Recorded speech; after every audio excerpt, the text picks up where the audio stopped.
Welcome to the Battlefield Survivors. This is SithJaeger, and to celebrate reaching level 190, I figured I would give you my top 12 tips that beginners have to know.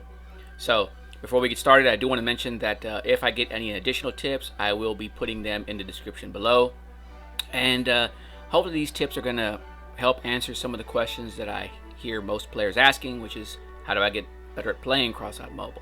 How do I make better builds? What is the best weapon to get? And how do I get more coins and materials? Okay, so before you even get into battles, you really need to learn how to build vehicles. Now, you can battle as soon as you start playing, but you really want to learn how to build vehicles and understand how it works. Now, you have different types of cabins, and cabins are going to determine the max energy level that you can have. In this case, this Docker cabin limits you at 7 points. The gold cabins are going to have a max of 12 energy slots. Now, you can increase that by 1 by using this module. A gold cabin with a generator is going to give you a max of 13 energy, and that's it. 13 is the highest. Talking about modules, using the radar module is a good module to have. It'll help point out those enemies on your little radar up in the top right hand corner. Okay, you also need to know that these modules can only be mounted on a cabin of the same rarity or higher. In this case, this is a purple module. You can only put it on a purple or higher cabin. So now that you know how that energy level works, you need to look at all the weapons that you're trying to get and figure out how much energy they use, because you can only set the number of weapons to the cabin based on the energy level. Here you can see this one is rated at 3. Okay, so look at that energy level and figure out what you can put on your build based on your cabin. My second tip is to use the exhibition to get blueprint ideas. Now, you go into exhibition, you can search for any term you want to search for, but you need to select playable, click search, and two of the most popular terms are cabin and chassis. So anytime a player doesn't rename their blueprint, the game will give it a name. So you need to look for the cabin that you're looking for and look at what the game labels it as. An example here is the game doesn't label it as Omnibox. They save the blueprints as Workers Epic. Once you have that name of that cabin that you're looking for blueprints for, you can go back in and search. In this case, we're using Workers Epic, and you will see only blueprints for that cabin. Okay. Once you find a blueprint that you want to look at, you can select it, and there's several things you can do with it. You can craft it. You can look at the parts list, and I even have another video that shows you how to construct a vehicle out of the parts you have. You might not be able to build the same vehicle, but it does give you a good idea of how they built their vehicle. And maybe you can switch out some parts and get something that's similar until you learn how to build better. The last thing you can do with their vehicle is test drive. And you always want to test drive your builds.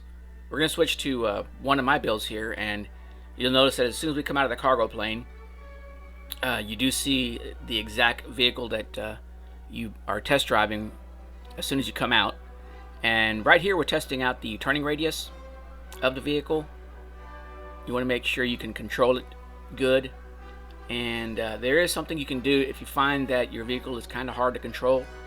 You can actually go back in and you can turn the steering on or off for any of the wheels. In this case, we had the steering on, and now we're going to turn them off for both wheels, and you can test drive it again, and you can see that if it gives you a little bit better control of that vehicle when you're driving. If you want more control, you can go in and see if the steering was turned off and turn it on and see if you like it better. Really, it's your personal preference. Now, another reason that you want to test drive your vehicles is you want to take a look at those weapons, and we're going to back up for just a second. You want to take a look at those weapons and see if they're exposed. Now, this was something that was auto-assembled by the game, and the tip number 4 is you want to protect those weapons. Okay, you can go right into battle with this, but here these weapons are totally exposed, and anybody can knock them off. Or you can go with something like this, where we're using the cabin and we're using other structural pieces to try to give those weapons a little bit more protection. Anytime you connect a weapon to a frame or a cabin, that's going to offer you the most secure connection. Tip number 5 is you want to understand weapons are always going to be balanced. I see players ask over and over, what's the best weapon to get? What is the most powerful weapon to get? You have to understand that they constantly balance all these weapons. The best weapon is going to fit your play style and help you complete those missions. This is the last balance change from March 20th. And here you can see number 2 for the cricket. Its burst fire rate has been decreased, and now it will be more difficult to deal huge amounts of damage. So the worst thing you can do is get tied to a particular type of weapon, and then next week it gets balanced and you can't stand it anymore. So just find something that fits your playstyle, whether it's short range, medium range, or long range, and stick with it. Okay, usually a player is going to use a variety of weapons to complete the different missions, especially if you have a battle pass that wants you to complete shotgun missions, explosive missions, and machine gun missions. So just find something you like, and this isn't even all the changes they had. This is just the top 6 that I could capture on one screenshot. All right, let's get into some gameplay. Tip number 6 is you got to stay together. Okay, you don't know these maps. Not even I know the maps, and I've played over 1,000 matches, and there's some maps I still kind of get lost. So one thing you can do is you can use your command at the beginning of a battle to let other players know you're real. Bots don't sit there and spit out commands, okay? So if you say thanks or need help or something like that, it's going to let other players know, hey, I'm a real guy. If you have your weapon set to manually fire, you can also manually fire your weapon. That's something else that bots don't do. So you may want to tend to stay with somebody that is a real player until you get to know the game better. So as you move into the battle, depending on the type of weapon you're using, you don't want to rush into the center of the map. Usually there's going to be an area on every map where they just battle it out. It's like a battle royale. Instead, you want to stay just within range of your weapons, unless you're using melee, when you have to get in there, and you want to target the opponent's weapons. Take out their weapons, they become less of a threat, and your team will get an advantage. Okay, maybe a little difficult because these guys love to run in circles, but target those weapons, especially if they're cannons. Take out those cannons and help your team out. But it's important to remember that when you're playing a battle, you can't always stick together. You have to constantly watch that base capture gauge, which is my next tip. And there's 2 types of modes that use the base capture gauges. And when it gets to about 50%, you need to start moving toward that base, and you need to use those commands to let other players know that the base needs to be protected. I can't tell you how many times I've been rocking and rolling with other players at a match, and then we end up losing because no one was paying attention to them capturing the base. Now, for you free-to-play players, this is very important. Tip number 9, you have to complete all the daily missions you can. You play any chance you get, and you get in there and knock out 1 or 2 of these daily missions. Now, there's only 3 that are shown here, but they're going to auto-populate as you finish them out. I'm not really sure what the total is, but you want to knock those out, okay? In addition to knocking those out, it's going to give you experience and activity points if you're in a clan, and it's going to give you materials. But you also need to log in and collect those daily rewards. So here you can see when you collect the daily reward, it's going to give you opportunity to double the reward, and you're free to play. So yes, you want to double that reward. You want to triple it if you can. So get in there and collect those materials.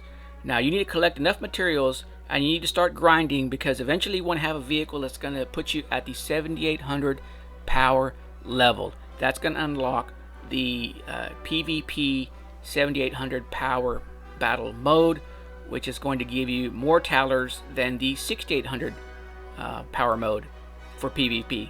And actually, losing at the higher level PvP can get you more talers than sometimes even winning at the lower PvP. So the only modes it's not going to unlock is the clan battle. So my next tip is to join a legion. The reason you want to join a legion is you're going to be able to access that clan wars.